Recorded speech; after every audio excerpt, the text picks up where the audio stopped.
नमस्कार दोस्तों, फाल्गुन पूर्णिमा तिथि पर विधि विधान से होलिका दहन किया जाता है और इस साल 28 मार्च को होलिका दहन किया जाएगा। तो वहीं 29 मार्च को होली खेली जाएगी। होलिका दहन के लिए विधि विधान के संबंध में कुछ विशेष नियम बताए गए हैं, जिसमें मुहूर्त और क्रिया विधि महत्वपूर्ण है। यानी होलिका दहन के लिए कुछ नियमों को ध्यान में रखा जाना जरूरी होता है। तो आइए जानते हैं उन सब के बारे में विस्तार से। भद्रा मुख और भद्रा पूंछ का रखें ध्यान।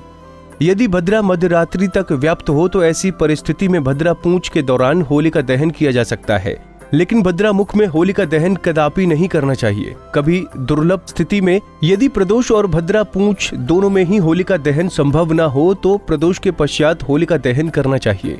चलिए आगे जानते हैं किस विधि से करना चाहिए होलिका दहन। होलिका पूजन के दिन निर्धारित किए गए स्थान को गंगाजल से शुद्ध कर उसमें सूखे उपले, सूखी लकड़ी, सूखी घास आदि डालें। इसके बाद पूर्व या उत्तर दिशा की ओर मुख करके बैठें। पूजा में एक छोटा जल, माला, रोली चावल, गध, पुष्प, कच्चा सूत, गुड़, साबुत हल्दी, मूंग, बतासे, गुलाल व नारियल के साथ साथ नई फसल के धान्य जैसे पके चने की बालियां और गेहूं की बालियां, गोबर से बनी ढाल और अन्य खिलौने भी लें।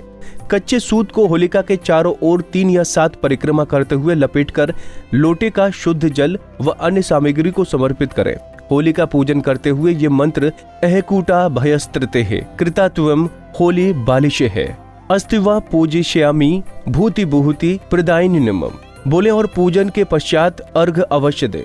दोस्तों, अगर इस प्रकार होलिका पूजन कर लिया तो घर में दुख दरिद्रता का प्रवेश नहीं होगा। दोस्तों, लकड़ी जलाते समय भी कुछ बातों को ध्यान में रखना जरूरी है। तो आइए जानते हैं। होलिका दहन में ऐसी लकड़ी का प्रयोग करना चाहिए जिससे हमारे जीवन की नकारात्मकता जलकर भस्म हो जाए। इस नियमित आप होलिका दहन में अरंड की लकड़ी और गूलर की लकड़ी जला सकते हैं। दरअसल पतझड़ के कारण अरंड और गूलर की लकड़ी के पत्ते इस समय झड़ जाते हैं और इनका जल तत्व समाप्त हो जाता है। अगर इन्हें जलाया नहीं जाए तो इनके अंदर कीड़ों की उत्पत्ति होने लगेगी। इन दोनों वृक्षों की लकड़ियां जलाने से वायु शुद्ध होती है, साथ ही मच्छर और बैक्टीरिया भी खत्म होते हैं। इसीलिए होलिका दहन के दिन इन दोनों लकड़ियों को गाय के उपले के साथ जलाना चाहिए। होलिका दहन के दिन आम की लकड़ी को कभी नहीं जलाना चाहिए। इसके साथ ही पीपल और वट वृक्ष की लकड़ी को भी अशुभ माना जाता है।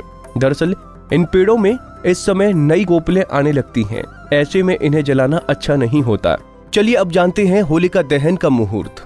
28 मार्च को दिन में 1:54 पर भद्रा समाप्त हो जाएगा। ऐसे में प्रदोष काल में इस बार होली दहन किया जाना शुभ फलदायी रहेगा।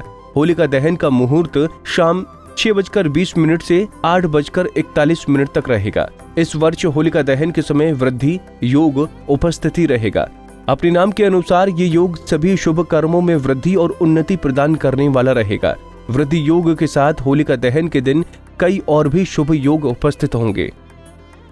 कुंडली टीवी के लिए लता शर्मा की रिपोर्ट। इसी तरह की और भी जानकारी लेने के लिए हमारे चैनल को सब्सक्राइब करें और नई वीडियो की नोटिफिकेशन के लिए बेल आइकॉन दबाएं। अगर आप ये वीडियो फेसबुक पर देख रहे हैं तो वीडियो को लाइक और शेयर करें। साथ ही अपनी राय कमेंट बॉक्स में जरूर बताएं। धन्यवाद।